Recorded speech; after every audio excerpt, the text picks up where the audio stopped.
قیامت ته نږدې آقا انعامدار محمد رسول الله صلی الله علیه وسلم بیان فرمایي دجال به راځي.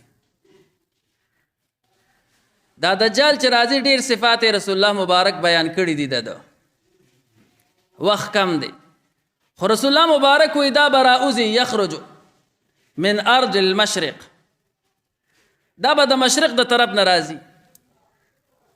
یقال لها الخراسان، او وایي دې ته خراسان ویلی کېږي. نو دا عربونه مشرق طرف ته زمونږ دا ملکونه راځي، لکه افغانستان شو، ایران شو، عراق شو، او دا پاکستان، افغانستان، دا ټول پکې راځي. د دې وجه نه دې ټول ته خراسان ویلی کېږي، ما وراء النهر ته خراسان ویلی کېږي. وایي د دغې ځای نه به راځي دا دجال.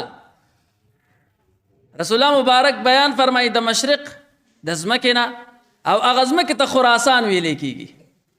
نو د دې خراسان د طرف نه یو خو دا دجال به راځي، او یو بل جماعت دی چې هغوی به جماعت ناجیه دی، هغوی سره به توره جنډه وي، او د دې ځای نه به دغه د حق اواز اوچتوي. نو د دې وجې نه بعضې خلک چې دا ځان ته خراساني لیکي، نو په دغه اعتبار سره لیکي چې دا حق جماعت والا به، او د دې په دې اعتبار سره نه لیکي چې دجال به زمونږ د ځای نه راوچتېږي. نو رسول الله مبارک بیان فرمایي چې دغه دجال چې کله راپاسي، نو یتبعه من امتی 70,000، د ده تابعداري به کوي زما د امت نه 80,000 کسان. 80,000 کسان به اتباع کوي. وجوههم مخونه به څنګه وي کالمجان المطرقه، دا مخونه به د هغې ډال په شانتې وي، کم ډال باندې چې سرمنه واچولی شي د هغې په مقدار کټ کړی شي، د طراق نه ده دا مطرقه. نو مخونه به پلن وي. ملا علی قاری رحمه الله بیان فرمایي وایي مخونه به داسې وي چې عریض الوجوه، مخونه به پلن وي، او دا اننګي به راپورته شوي وي.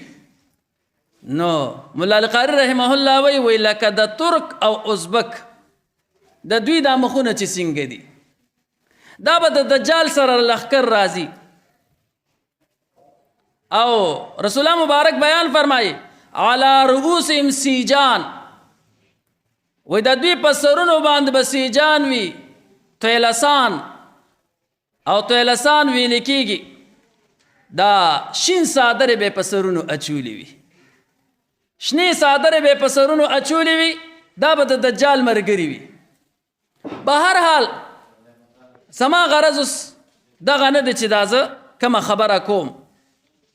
نو رسول الله مبارک وفرمایل، اسماء بنت یزید رضی الله تعالی عنها بیان فرموي زما په کور کې رسول الله مبارک د دجال تذکره وکړله، او وی چې د دجال 3 کاله به ډېر زیات د قحط وي. اول کال کې چې دی ځمکه به 3 حصه راټوکول پرېږدي، او اسمان به 3 حصه باران پرېږدي. په دویم کال 2 حصې به اسمان باران پرېږدي، او 2 حصې به ځمکه راټوکول پرېږدي، او په دریم کال ځمکه به بالکلیه راټوکول پرېږدي، فصل به نه کېږي، او اسمان به بالکلیه باران پرېږدي، باران به نه کېږي. دغه 3 کاله به سخت نور به دا دجال چې دی په مخ د دې ځمکه به 40 کاله تیری. رسول الله مبارک بیان فرمایي چې 40 کاله به، خو کال به په شان د میاشت وي، او میاشت به په شان د جمعې یعنې یو هفته به وي، او دا هفته به په شان د ورځې وي. دا وخت به دومره مختصر شي. به هر حال رسول الله مبارک فرمایل چې کله دغه شانتې کار وشي، دا 3 کاله به قحط وي، نو دا دجال به ګرځي او داسې یو عربي باندې چیله به ورشي، ورته به ووایي چې ستا اوښ مړ شوی دی دلی را ژوندی کړم ځکه چې ځناور به ختم شي. رسول الله مبارک وایي درنده به هم ختم شي او دغه زلف والا دغه کوم چې عام د فایدې ځناور دی اب هم ختم شي.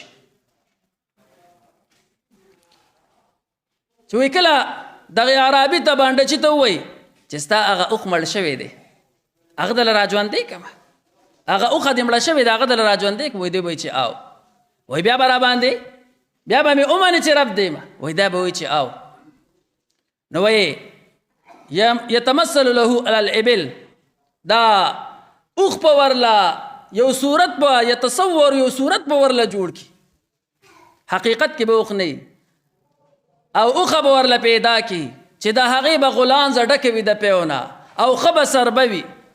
دغه شانتې به یو کس له ورشي ورته به وایي چې رور دې مړ دی درلی را ژوندی کړم پلار دې مړ دی درلی را ژوندی کړم. وایي دی به ورته وایي چې وایي رسول الله مبارک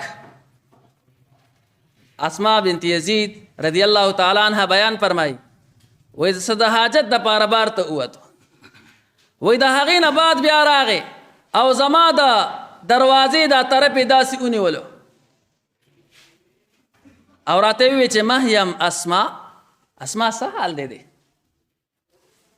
وایي ما ورته وی چې زمونږ خو زړونه راووتل تاسو چې د دجال تذکره وکړه نو زمونږ خو زړونه راووتل او سخت پریشانه شو. وی رسول الله مبارک راته وفرمیل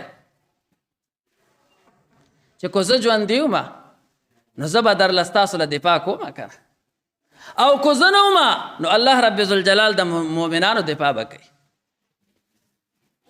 وایي ما ورته وویې چې رسول الله مبارکه انا لنعجنو عجیننا چې موږ خپل اوړه واغږو خو ولا نخبزه خو موږ د هغې نه روټۍ نه پخو الا حتی نجوع تر دې چې موږ وږي شو. یعنی علامه طیبی رحمه الله د دې وضاحت کوي وایي مراد دې نه دا دی چې موږ خو اوس دا حال دی چې کله وږي شو روټۍ به پخو خو موږ خو هغې ته هم خیال نشته. نو فکیف بالمؤمنین یومئذ د دوی مؤمنانو به څه حال وي په هغه ورځ باندې.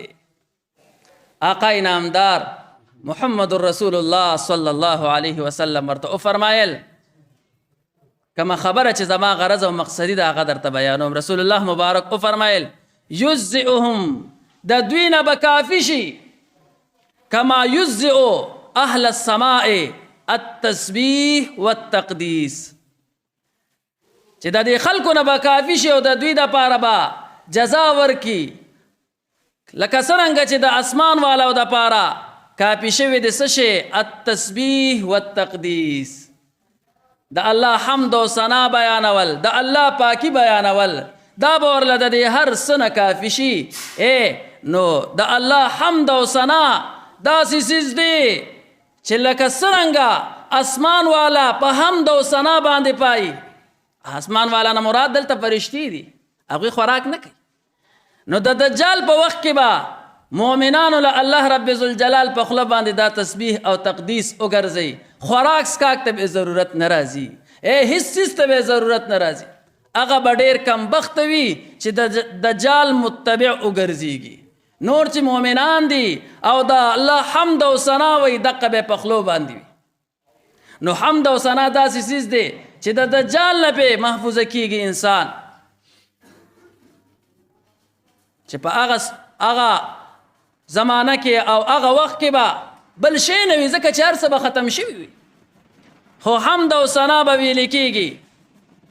دغه حمد او ثنا کوم انسان چې خپل عادت وګرځو الله رب ذوالجلال به دغه د دجال د فتنې نه محفوظه کړي. التسبیح والتقدیس راغلی دی. نو آقای نامدار محمد رسول الله صلی الله علیه وسلم وفرمایل وی اے د دې خلکو دپاره به دا تسبیح او دا تحمید کافي شي.